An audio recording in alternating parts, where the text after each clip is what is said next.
Okay, guys, hello to the first episode of my DFO podcast. I'm starting a series of weekly podcasts on Dungeon Fighter, which is my favorite game, obviously. So, Dungeon Fighter Global, the global servers ran by Neopo, is about to go back on open beta. Actually, it's supposed to be the first closed beta, but then because of a certain Facebook goal, changed it to open beta. And I mean, everybody was like, I posted on this channel about how we're getting DFO back, and I was really hyped. But now the hype is real because we waited so long, like so long for this. And yeah, this this is basically how it's gonna go down. I'll be doing a DFO podcast on something. Generally DFO, well, obviously gonna be DFO related, right? I'll be post. Well, this is the first episode, which is just me telling you guys about how how DFO is coming back and how excited I am for it. I'll definitely be. I'll have different contents, like probably some sort of maybe Otherverse guides and that kind of stuff eventually, but not. I'll be making them with my actual DFO account, so I'll have to level up to that point first. Since I actually really just got lazy in the alpha. Since even though I know you get to keep your level, I still didn't bother. So there is that. Yeah, I kind of regret it, but then I guess that's just how it works. Well, anyways, so on to the news. So, DFO Open Beta, March 24th, 2015, and I'm recording this video right now for 14th. So about 10 more days. And this is the teaser site that says DFO Open Beta Test D10. I remember my friend was like, "What is the D? D minus? What do I mean?" Well, I'm like, "That's obvious, dude." Yeah. Anyways, let's just look at the teaser trailer and get hyped. Yeah. I mean, I was super hyped when I looked at the trailer.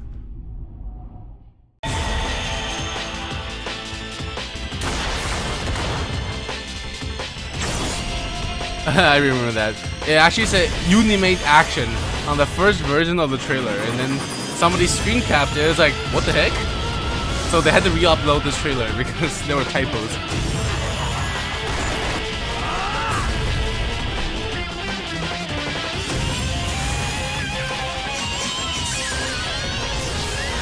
Seriously, they should make an anime out of this. Like, I don't. Why do we get Slap Hop Party when this quality can be achieved, right? Anyways, so yeah, I'm super hyped, and you should be too. Since you're watching this video, you probably care about this. And make sure you go to the website dfoneopo.com and subscribe to the newsletter. I mean, there's like what, 17K. That's not that much. I mean, the like on Facebook has been growing and went past 52K just a while ago. Well, they haven't been updating the website though. I mean, the Facebook pages like they were before, which is kind of, sad, I guess. But then I guess they're really busy right now preparing for DFO and DFO's release. And I mean, like, other versions are doing good. I mean, if you look at the Korean side, the Korea is getting Act 11 on season 4. I believe we're on season 4. So this is the trailer for Act 11, which is the remake of Anton Raid, because this is supposed to be the hardest dungeon in the whole entire game. But people are abusing it so hard, using things like infinite grab and that kind of stuff. And then so basically Neopo wasn't very happy about it. So then they nerfed a bunch of classes. It's like, yeah guys, you can't, you shouldn't be doing this. Like we worked our asses off trying to design a hard dungeon, but then you guys just abused some classes and their ability to, hold it.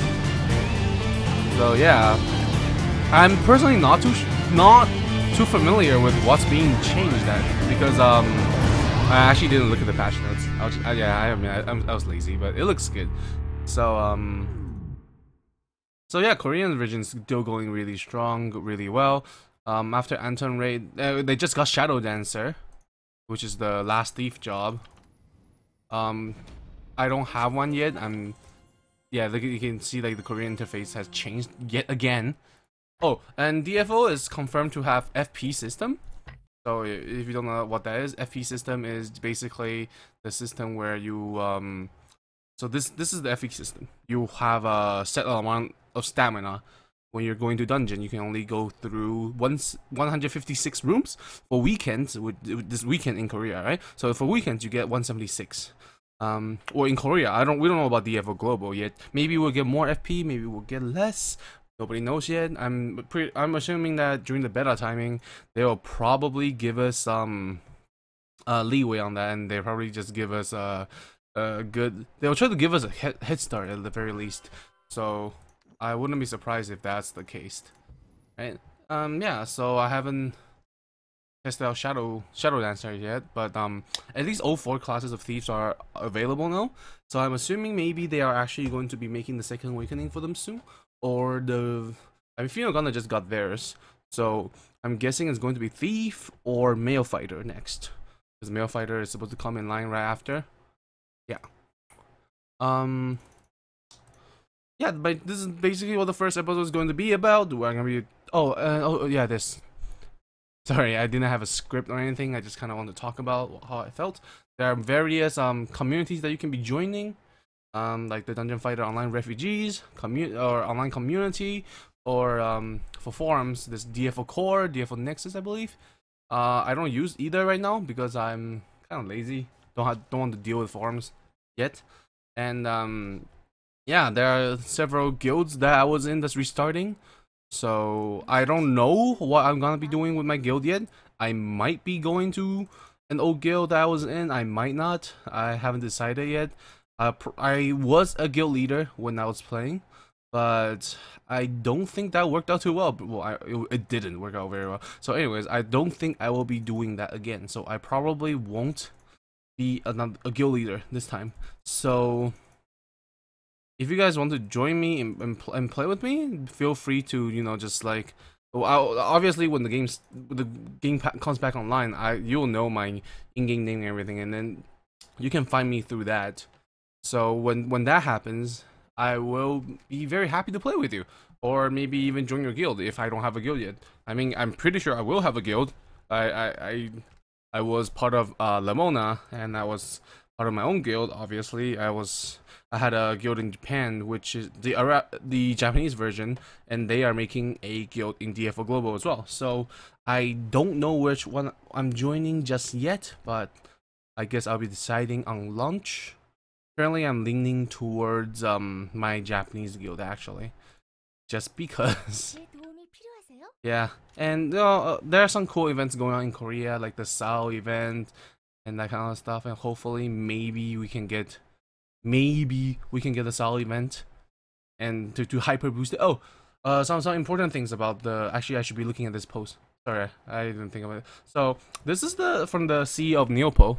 He's been keeping in touch with us actually.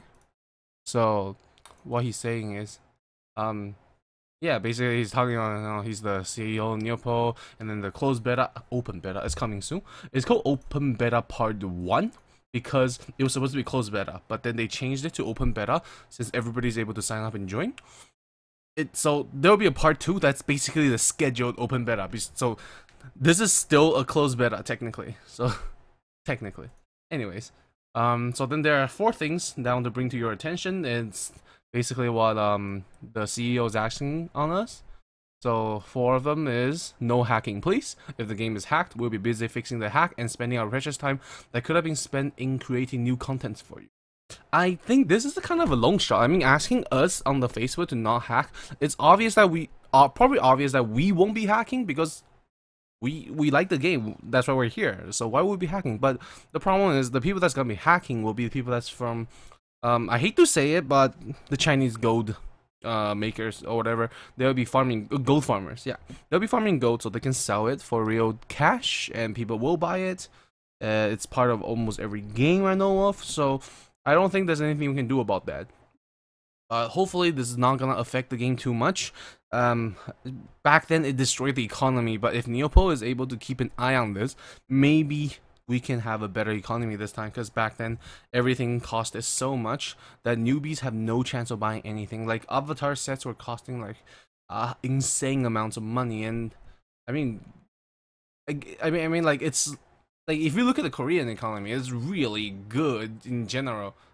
Okay, like random avatar search. I see like everything is like probably like 2 mil ish. Like back then, I believe these are all events avatar, of course, because in Korea there's only event and events. There's no normal anymore. And look at rare. Rare is like, okay, fine. I was maybe basing off a random example is not that good, but like 20 mil ish. Yeah, DFO at the ending stages were kind of like this, but then before that, everything was going crazy. It's like you get like you spending 10 mil on like events avatar and that kind of stuff. It's like, oh my god, what is wrong with the economy? And that's not very good.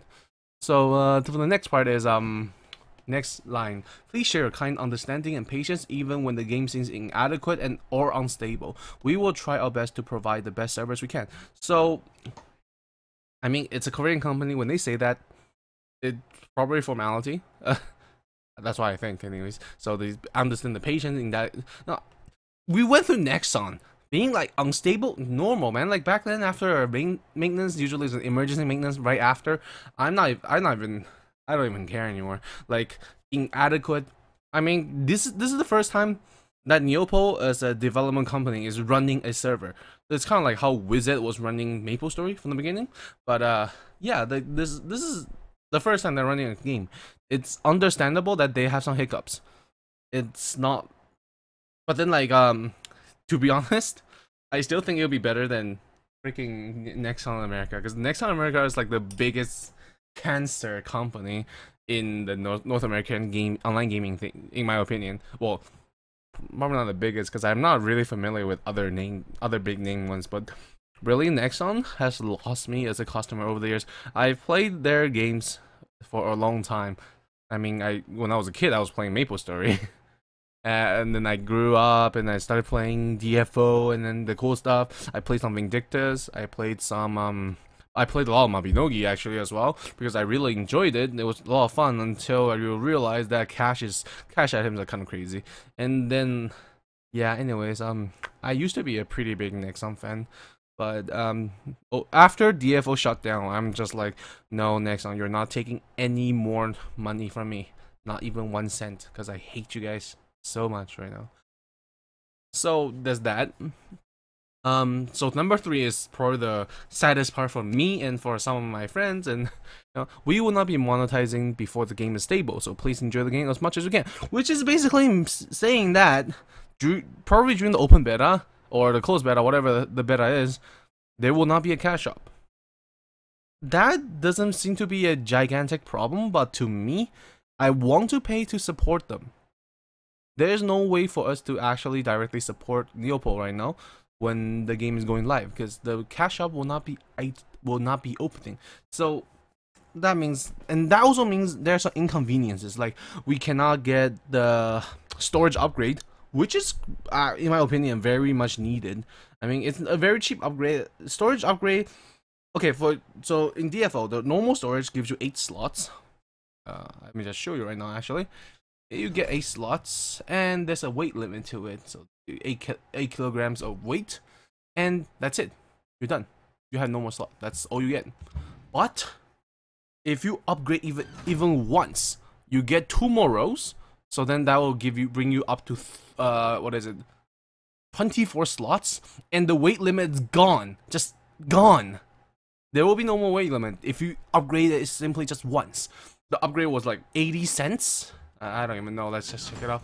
I mean, I'm basing off the Korean version. Okay, fine. This is like $2 ish, but like, is that $2? I don't actually know. But what I'm trying to say is like back in the North American DFO version from Nexon, it's like 80 cents for the first upgrade, or 180, whatever the hell the price is. It's really cheap.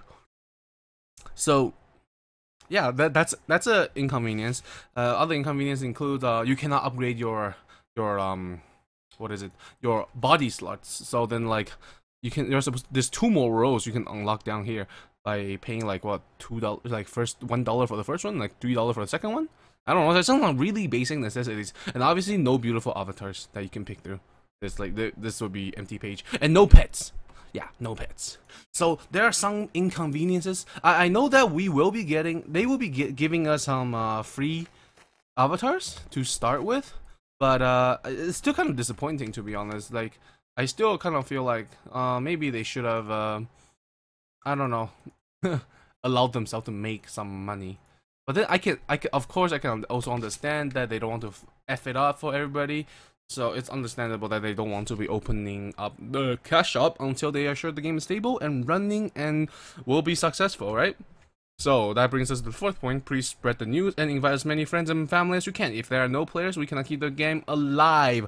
Okay, cool. So this is partly why I'm making this DFO podcast, and why I want to be continuing this. This should be a weekly thing.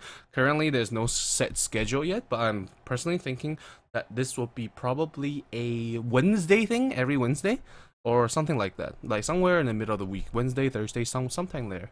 Because I don't really want to do it on a weekend, because I usually work on weekends. And I'm just recording this right now because I have free time on my hand right now.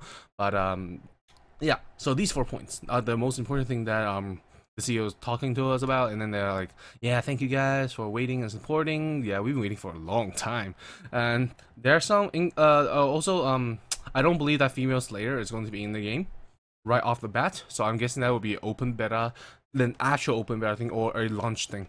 My personal main that I was aiming for, it's actually going to be Elven Knight, which is sadly not in the game. I am pretty sad. I played Elven Knight in Chinese DNF, and it was a lot of fun. It was a blast playing it. It's a hard class, but it's so much fun. Just like bashing your shield against your opponent's face. And it's like bam, bam, and then you see the combo gauge, you know, bouncing around, and it's like it's a skillful class. I really enjoyed it. Sadly, it's not gonna be available, so well, I guess then I'll probably be resorting back to my old main, which is Soulbender. I might do Soulbender, or I might do Battle Mage. It's probably one of these two classes, but obviously when the game comes around, I might just choose something like Infighter, or which I mean Monk, but like, because like General is gonna be so sexy. Second Awakening of Fighter, Monk, whatever. Confusing. Anyways, so there's that. Well, there's really not much else to talk about for now. The second episode will be out before the game is out. Third episode is gonna be covering the grand opening, obviously, but then like the second episode will come on next week, which the game will not be launching yet because it's 10 days, right? So next week the game will not launch. So my next episode, I will probably talk about my adventures in other versions of DNF. That what got me into DNF, basically, my interest, how I started, and why I'm on Korean version or why I'm on Chinese version, that kind of stuff. I'll probably do that, because I feel like it'll be a great and interesting topic to talk about, and you guys can interact with me, definitely. When the game starts, I will be live streaming, hopefully every day, on DFO. I'll be making multiple characters because of stamina system, so I won't be playing only just one character. I probably have a character with my friends, and then to play with my friends, and a character that I will be soloing with. The solo character, I will party with you guys if you guys want to party with me. I don't know if you guys want to party with me. Maybe you guys don't like me. I don't know. But when the game starts, I'll be live streaming. I'll be videoing my progress of my characters and posting them on YouTube. So then this channel will probably be seeing a lot more action in terms of DFO videos. Obviously, there are other videos that I do put on this channel, like my adventures to anime cons, which I'm going to SakuraCon, by the way. So there is that one con. I mean, this is the first time I'm going down to the States to check out an anime convention there, and I think it'll be a great experience. And I'll probably be videotaping, or at least taking some photos. But yeah, like maybe I get to share some stuff from the SakuraCon as well, like a panel or something. I mean, this channel is just kind of like my personal channel, right? So it has everything. But then mainly it's DFO, because like if you look at my videos, like, well, what do I have right now? My channel. Yeah, I'm so lazy. Yeah, well, I started this whole Shining Resonance playthrough thing. I plan to sub them because like nobody will understand, because it's in Chinese, and it's official, by the way. It's an official Chinese translation, but I'm just saying it's in Chinese. Nobody understands this crap. And then yeah, so see, like I have a Shining Resonance playthrough. I have a Anime Revolution, which is one of the conventions down here. I have like and then you look at this, like this is like a bunch of DNF videos, and then I get some like random box opening of card games, Wise, because I play Wise, obviously, and then like, you know, Revolution. Oh, I haven't been posting a lot of videos actually. If I think about it, look at this, 6 months ago, 2 months ago, 4 days ago for the Shining Resonance. So that's kind of cool, I guess. But yeah, yeah. Yeah. Looking at this makes me sad. I mean, Orga has passed away, and if you are an anime fan and you enjoyed Ghost in the Shell for whatever reason why you watched it, even if you're not a fan, well, rest in peace. So yeah, that's all I have to say for the episode 1 of my DFO podcast. And hopefully I will see you guys next week, and we can talk about other things. I can talk about my experience in other DFOs, versions of DFO, and my adventures through them. Thank you guys for watching, and chill. Peace out.